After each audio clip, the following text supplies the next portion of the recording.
Pokemon is making its way on the channel as we take part in a new journey. Join us as we take on Fire Red.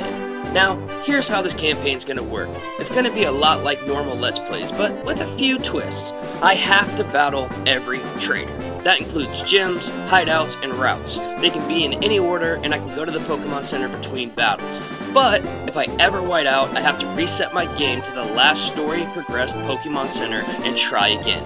Every time I first heal out of Pokemon Center, that creates a checkpoint. I can't be more than 5 levels above the ace of the next gym, and if I lose to the Elite Four or the champion, that's the end of the run. Can I become the very best that Kanto's ever seen? Welcome to the GREEFLOCKE. Welcome back, Pokefans. If you were with us last time, you know that we beat the Toxic Ninja Koga. We also nearly completed our final team thanks to the Safari Zone. And in today's video, we'll be adding the final member. But first we need to head to Saffron. We make our way up Bike Road just to prove that I am battling every trainer and make it to the other side where another Snorlax awaits. We already have Mommy Milky in the box, so I just decided to go ahead and give this one the forever sleep. We pass through Celadon, remembering the game corner for later, and make our way to a guard shack. The poor man seemed parched, so I gave him some of that special tea. Elated, he lets us pass to Saffron City. I enter the town and immediately notice the influx of Team Rocket. I scout the area before heading into the Pokemon Center to unlock our next checkpoint. After healing, I decided it was time to add the final member to the team, so I hopped on Jake's back and off we flew to Rock Tunnel. Well, the Pokemon Center by Rock Tunnel. Our last member is a quick float down the lazy river away. Coming up on the bank, Benya used Surf and carry us downstream to the Kanto power plant. We had to beat up a nerd before heading in, but that's fine. After all these years, now I'm the bully. We make our way inside and it's deserted. No employees, no desk, not even a phone to call for assistance. Channeling my inner Karen, I set off looking for a manager. This place is full of electric Pokemon, and some of the dropped items around here turn out to be exploding electrodes. I lead with Drax, hoping his ground typing will help with the electricity, and his big old juicy hams with the explosions. After exploring for a little bit, I finally come upon a Magnemite that I don't accidentally one-shot. And just like all terrible bosses, I send out Sellout to help train his replacement. A few quick attacks later, and Watts is on the team. After exploring for a little bit, trying to find non-explosive Pokeballs, I come across an Electabuzz. If you've ever seen the anime, you know how silly this man sounds, so I decided to go ahead and catch it. I also think Electabuzz is kind of cool. Don't judge me. Now that I filled my electric quota, it was time to leave. I make for the exit when a giant Thunderbird that would put every Karen's hair to shame attacks. Not gonna lie, this was the 6th attempt at catching it. It would either get poisoned by Drax or accidentally take a forever sleep. But I was finally able to bag this bird after weakening it enough and switching into Sellout because I hadn't been able to update the team in-game yet. Let me know down below if you think that's technically cheating. Either way, I'm implementing a no legendary clause for normal playthroughs on the channel. And after 19 Ultra Balls at Red Health, Shocker was added to the decks. Now that we're done with the power plant, we fly back to Saffron to start dealing with Team Rocket. I met a man in town that gives us Psychic, and I immediately teach it to Benny. I then make my way to Silphco. Earlier in the game, Rocket was desperate for the Silph Scope, and seeing so many in town, I know this is probably where they were held up. I enter and make my way upstairs, and sure enough, they're here. I put on my best John Cena impression and start eliminating them one by one like it's a Royal Rumble. While battling my way to the top, Watts decided to use Shadow Clone Jitsu, multiplying itself. Gen 1 had some creative issues, huh? This is the second one that's literally just 3 of the first. Never mind. And just like the hideout before, I'm gonna focus on eliminating all of the grunts I can before obtaining the key card to mop up the rest. And no, I'm not doing it this way because I forgot where the key card is. I just like doing things in the most difficult way possible. Yeah, that's it. Anyways, after mindlessly walking around, I finally find the key card I forgot about and start cleaning up everyone behind locked doors. I finally find the right floor square to teleport to the final room when Algo shows up? Hold on.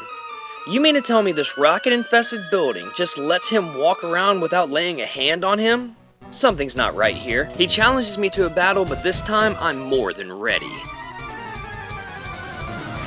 As always, he leads with his bird, and the first time in this series, I'm underleveled with Watts. It wastes a turn lowering my attack while I connect with a Spark and paralyze it. Pidgeot gets parried and another Spark takes it out. Next is Growlithe, so I bring in Big Papa Drax. I go for Dig to Oko the little puppers. Next is Execute, and I stay in for whatever reason and use Dig and get Stun Spored for my negligence. I switch to Jake like I should have to begin with, and Flamethrower those Egg Seeds scrambled. Next is Blastoise, so I switch back into Watts and it successfully double protects my Sparks. It hits a water gun and we finally connect with Spark. Realizing Watts' level was going to make this difficult, I go for Thunder Wave, cutting its speed and connect with Spark before Watts goes down. Benny comes out and finishes it with a Psychic. Last up is Alakazam, his true ace. I switch to Benya to put it to sleep, but not before it sets up a Reflect. I use Brick Break and shatter his Reflect and take it to half health. He stays asleep and one more Brick Break ends the battle. Algo again is defeated. He tells me I'm ready for the boss. Weird thing for a 12-year-old to say, and he runs away declaring to be the next champion. Impressed by my mad skills, the only witness gives me a Lapras. I name him Nessie and send him to the box where he'll stay forever. I make my way to the boss and take out a grunt along the way. Giovanni. First Pokemon, now holding people hostage? It's time to battle. He leads with Nidorino and I Watts. It's mixing Horn and Fury Attack and I'm spamming Spark. A couple turns later, it falls. He then sends out Nidoqueen, so I send in Benya and surf it down and get poisoned doing so. Next is Kangaskhan, so I switch to Jake and 2 Brick Breaks take it down. Last is Rhyhorn, so I switched back to Benya and Oko with the Surf. And Giovanni's response to losing says it all. He blasts off at the speed of light, taking his cronies with him. I rush over and check on the president, and he thanks me by giving me the Master Ball. Huh, I wonder what I can use this on. I thank him and head back to the Pokemon Center to heal before taking on the gyms. Apparently there's 2 in this town. First up is the Fighting Gym. You all know about this, so I'll spare you and just jump to the final battle. He's got a Hitmonlee. I lead with Watts and switch to Benny, and Benny takes it out with a super effective Psychic.